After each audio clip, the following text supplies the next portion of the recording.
Kapandı gönül kapısı, bin oldu sevda yarası. Sevdim ömrümü verdim, oldu başımın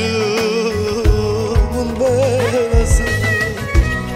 Sevdim ömrümü verdim, oldu başımın belası.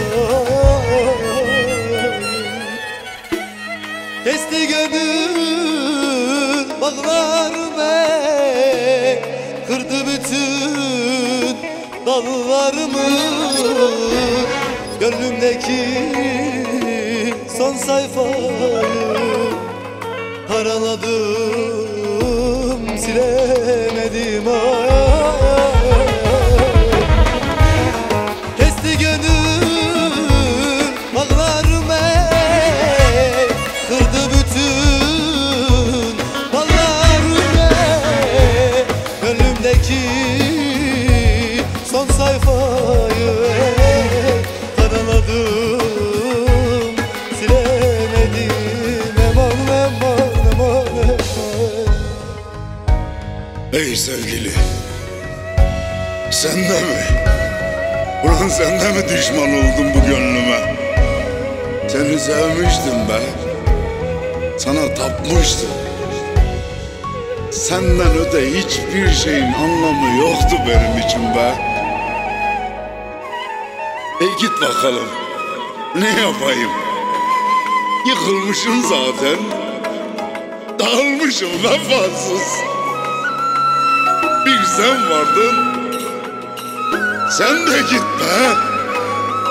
Sen de git be vefasız. Sen de git. Sen de.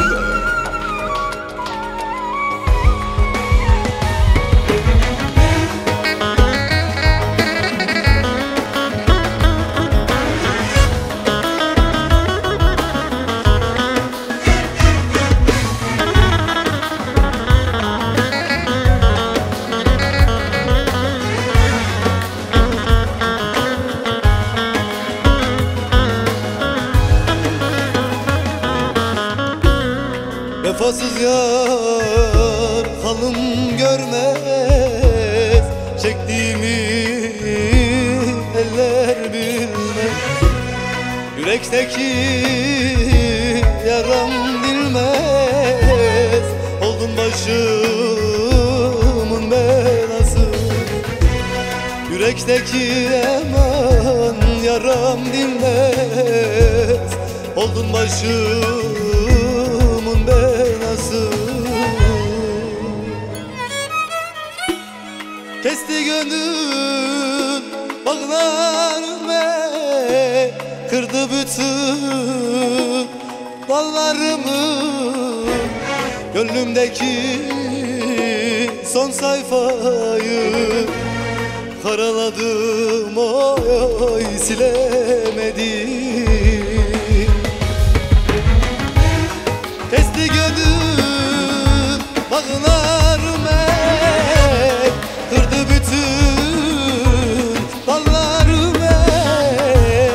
Gönlümdeki son sayfayı karaladım, silemedim.